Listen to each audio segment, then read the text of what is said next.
When you first start filming events, it can feel really overwhelming to know what to capture and also how to capture it when there's so much going on. And in this video, we're going to talk through 5 tips that can help you capture better footage when you first start filming events. These are the 5 tips we're going to go through. Stick around if you want to hear us talk through them in more detail.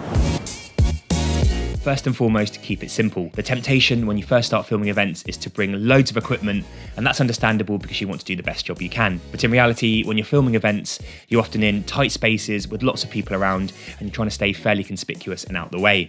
So big cameras, big rigs, and big lighting setups often aren't too practical in these environments. And there's a reason compact mirrorless cameras, things like the Sony a7S III, have become so popular with the wedding and event filmmaking community. Now, having been fortunate enough to work closely with 2 of the UK's top wedding and event filmmakers over the years, Pete James and Ben Marlow, I've noticed they refine their equipment to a very effective 2-camera setup. On camera 1, they use a wide lens, something like an 18, 20 or 25mm lens, and they place this camera on a pistol grip style gimbal. And on camera 2, they put a 50mm or an 85mm lens, and this camera is primarily used handheld. And as a bonus we'll talk about a little bit later in the video, it's good to have a telephoto zoom lens, something like a 70-200 on standby in your kit bag as well. For events, you can normally fit all of this camera gear in 1 or 2 camera bags, and this is a really practical choice, not only for bringing bags in and out of the venue, but often at times you'll be asked to leave your camera gear in a small room or in a corner, and it helps to keep things a bit more compact and out of the way. Camera 1 on the gimbal has 2 main functions. First and foremost is to capture wide shots of the event, and this can either be when the event's empty to get beautiful shots of the venue, the decor,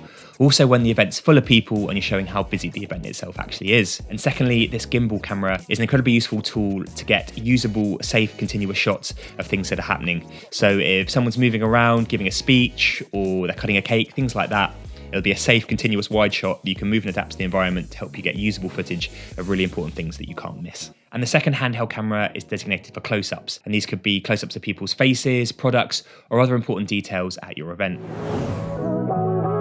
Arguably, the most crucial part of any event is getting coverage of all the important things that are happening at your event. And hopefully before the event, you've discussed with your client a list of important things that you need to capture. And it can be really useful to get these all down in a list of bullet points that as you're filming, you can go through and tick off, making sure you get all the shots that your client's asked you to get. Now, every event will be different, but for coverage, you can break this down into the very basic idea of getting a mix of wide and tight shots. So for every aspect of your event, you're going to want to get firstly a wide shot on the gimbal, and that's going to show off the environment that whatever your film is taking place in. And then you want to dive in on the handheld camera and get a load of details, close-up shots of faces, people, maybe it's glasses, people having a look at the products, anything like that. You're going to get a good mix of wides and tights. It might not be practical to film wides and tights like this, switching back and forth every shot between the 2 cameras, but it's a good idea to have this concept in your head and make a mental note as you go through to make sure you're getting a good variety of shots for each environment. And thinking ahead to your edit, variety is key there as well. You're going to want to avoid repeating the same type of shot over and over, and you're going to want to intersperse a good mix of wide, tights, and other frame shots throughout your video to keep it visually interesting for the viewer. And it's key to shoot a good variety of camera movements too. So for example, on the gimbal camera, you could try push-in shots, where you're moving forward with the camera towards your subject, reverse dolly shots where you're pulling away from the subject, pulling backwards, and also orbit shots where you walk around your subject in a circle. And you want to add some movement into your tight shots as well to make them a bit more visually interesting. You can do the very subtle camera moving to the left or camera moving to the right to add a bit more visual interest. You can do a pull focus where you focus on an object in the foreground and change the focus to something in the background. And you can get creative as well. Put your camera on a tripod and let your subject do the movement walking through the frame. That can be a real nice creative shot to mix in.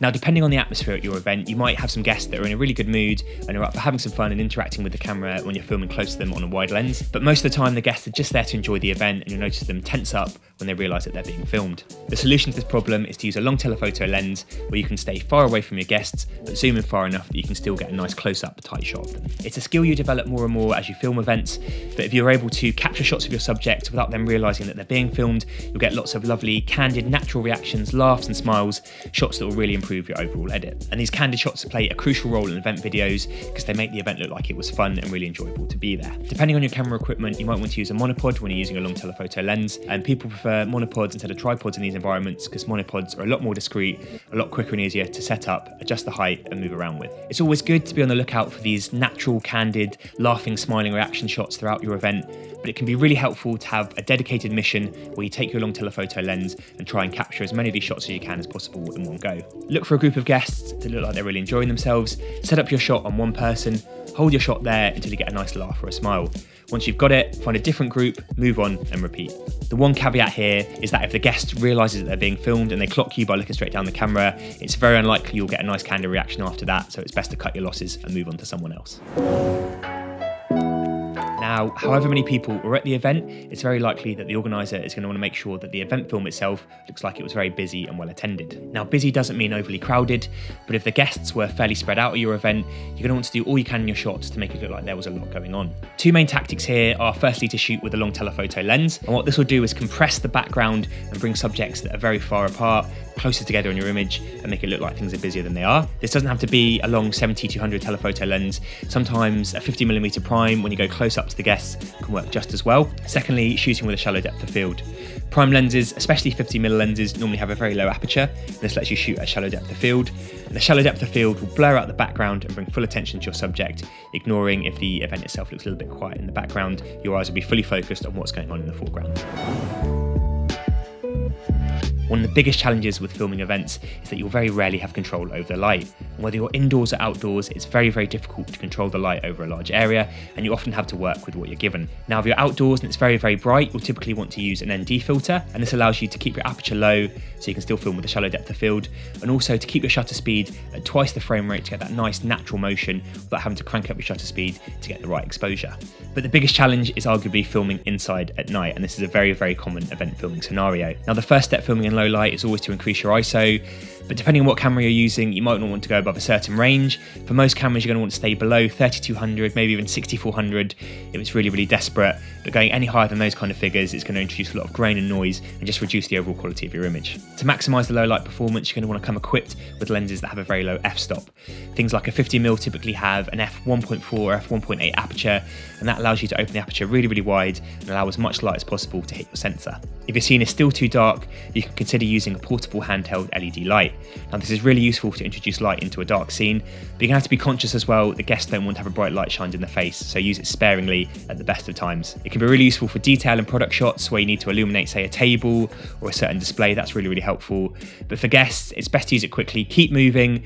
Don't stay too long shining a light in someone's face.